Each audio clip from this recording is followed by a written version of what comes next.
All right, turn it on.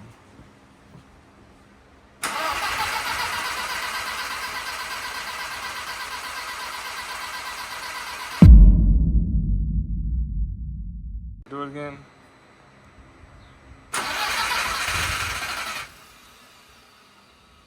What'd you do? Yeah, it almost turned on.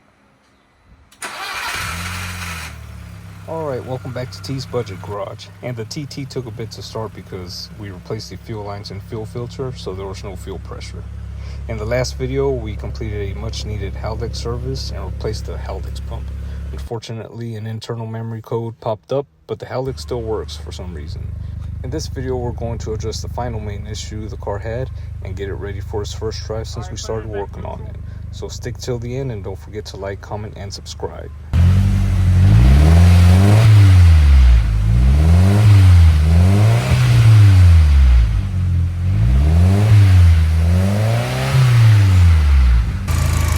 Fans are still not on. We gotta figure that shit out.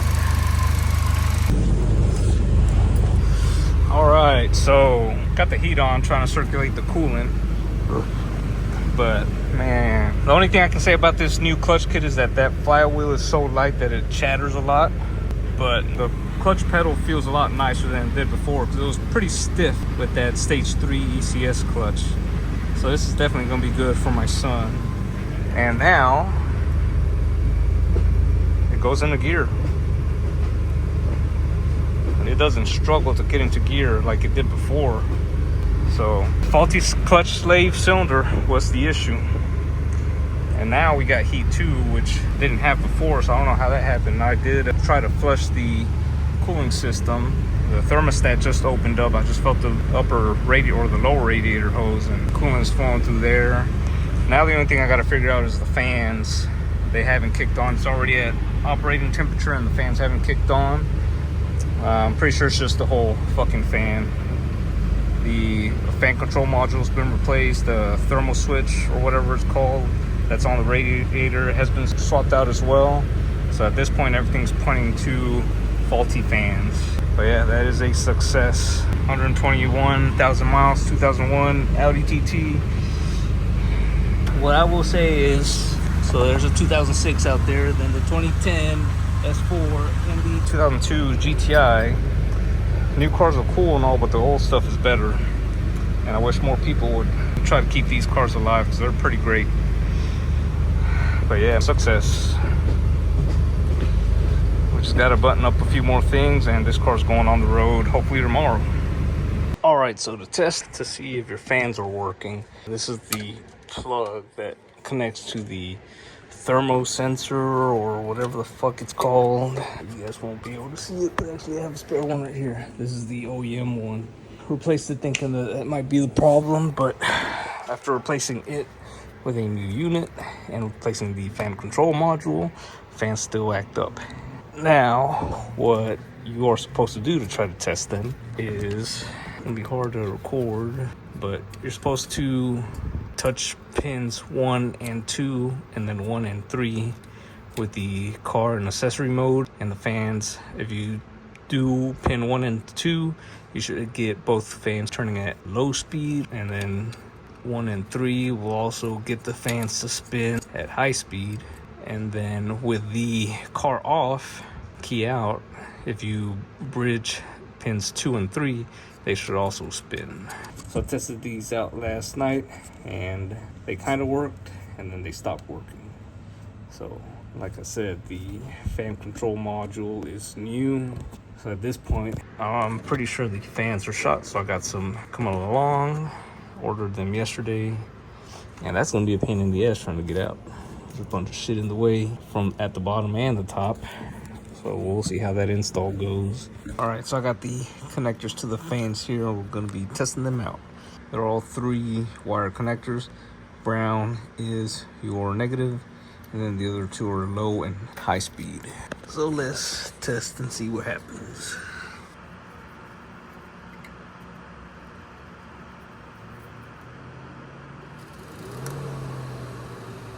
That's the big fan.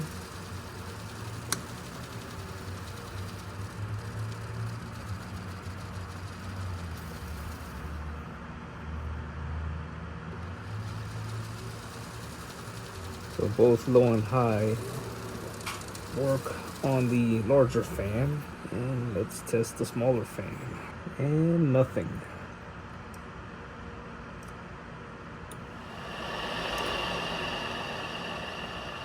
So the high speed on the smaller fan works, but the low speed doesn't. That's probably also the reason why the AC has stopped working. Alright, cool. Got new fans anyway, so sort these bitches out.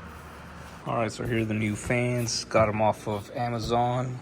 And I think what I'm gonna do is probably just take the fans off of this and then take the old fans out and then swap these fans onto the old shroud or whatever the fuck it's called, because it's a tight fit. Trying to get the whole fan assembly out requires putting this in service mode, undoing coolant lines, and I don't want to do all that shit. So I'll take these screws out, the fan should come off, and should be able to reinstall. So let's get to that. All right, so on the old fans, it's a T30, 3 of them that hold each fan, and I'm gonna see if I can reuse the brackets all on the new ones. If not, I believe these are 10mm nuts holding the fans to the bracket. Well, I got both fans unbolted from the shroud or whatever you want to call it, but with the coolant hoses and fucking the AC lines, the best way to, I guess, remove these guys is from the bottom, and that means gotta undo that long intercooler pipe underneath, and also, you know, move those power steering lines out of the way as well. I don't know if y'all can see that shit, that long ass pipe. Alright, so to remove this intercooler pipe, oh son of a bitch, my son already removed it. Well, basically, you can see those 3 bolts just sticking out there. I'm not sure what the OEM size is, because whoever worked on this before replaced a lot of the OEM bolts with separate, I guess, bare hardware that they had. Then you have the clamps that hold the hoses to the intercoolers. Then these right here, the power steering lines are held in by 2 10mm screws. And then on this side, as you can tell, 3 bolts. And then oil issues. So I'm gonna do a piston soak once we have some miles on the new clutch. Now with that, I should be able to remove the fans, hopefully, through here. All right, so here are the new fans, and the old fans are out. Now, the larger fan mounts just the same on the new one as the old one does on the old one, but the smaller one, the mounting points are different. It's 2 up top and then 1 at the bottom, but on the OEM one, it's 2 at the bottom and then this 1 at the top. So it won't be too big of a deal. I'm just gonna swap out the mounting brackets and everything will be fine. And those are held in by 3 10mm bolts. All right, so quick comparison on the fans. Obviously these 30 ones are the OEM ones. So the larger fan, they look identical, right? Except that these are painted. So I don't know, maybe they're refurbished, who knows? The mounting points are the same on the brackets. And I think the thing that will probably help is the smaller fans. So here's the OEM one, and here's the new one. And you can see the size difference of that motor. So maybe these aftermarket ones are gonna do a hell of a lot better job of cooling the car and lasting longer. So we will see. So this is like an editor's note. I'm recording this using the GTI because there's more space. What I'm recording now is after doing the fans on the TT. But basically, I wasn't able to record because there's really no space for me to have a camera down there and also use both hands to move shit around. So what I did is I bolted both fans and I took the smaller one out first. You can kind of see that there's lines in the way. So the smaller one came out easy. This larger one was a pain in the ass to get out though. So, but you do have to remove the small one first, then the large one. This coolant hose is kind of similar to the TTs, so you have to bend it out of the way. There's also, because we haven't done it, and we're probably are gonna do it, but the secondary air injection pump that typically lives around down here. That was kind of in the way as well. If you do this job, you're gonna struggle getting the larger fan out because there's shit in the way they have to move, but it is possible as long as you remove the smaller one first. There's plenty of flex to these hoses to get them out of the way to slide it out and install in reverse order. Larger one first, then the small one. So back to the video. All right, so the new fans are in, and as far as the larger fan, I did have to use the OEM bracket with the aftermarket bracket. The fans touched the shroud here, and also put a washer in all of the mounting points just to fucking give it a little bit more clearance. The smaller fan fit no issues. So now all I gotta do is toss back the intercooler pipe and then start the car and see what happens. Just came back from a drive and fans are running. All right, so out for a drive on TT. Goes into gear just fine.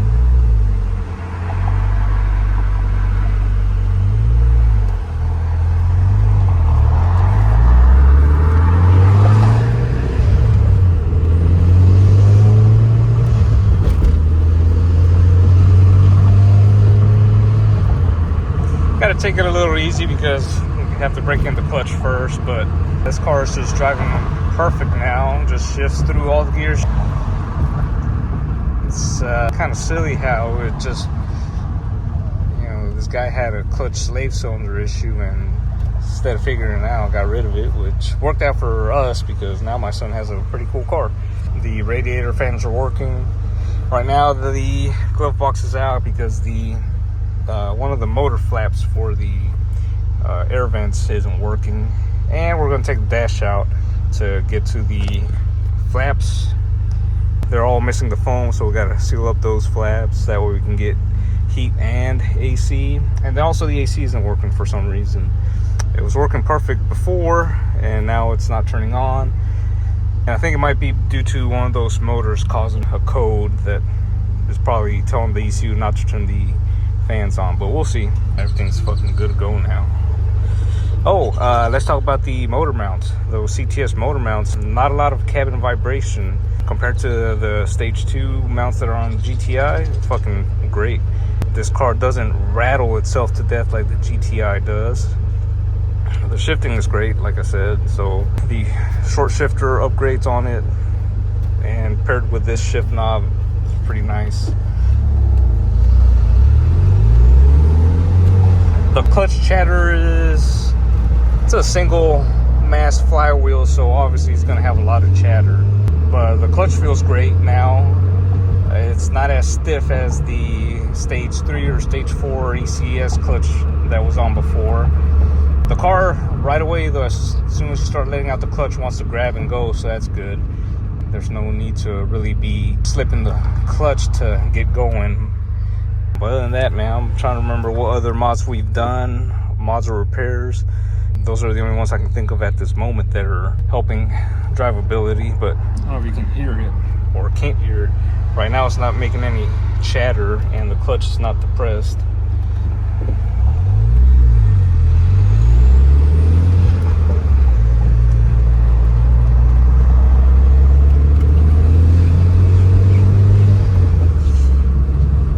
Once I got a few more miles on it, I'll probably put a mic underneath the hood to hear that turbo spool. Can't really hear much of it inside the car, but then again, we're rolling down with the windows and that exhaust is a little loud.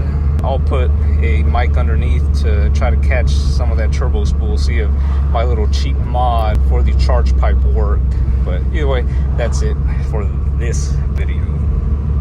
Hope you guys found value in this. The TT is driving great for a 26-year-old car. There are still a few things that we need to fix, like the blend doors, flat motor, and more importantly, the suspension. Ordered Bilstein's B12 kit, and we'll be replacing the blown SolarWorks coilovers later this summer. So stay tuned, like, comment, and subscribe, and thanks for all the support. See y'all in the next one.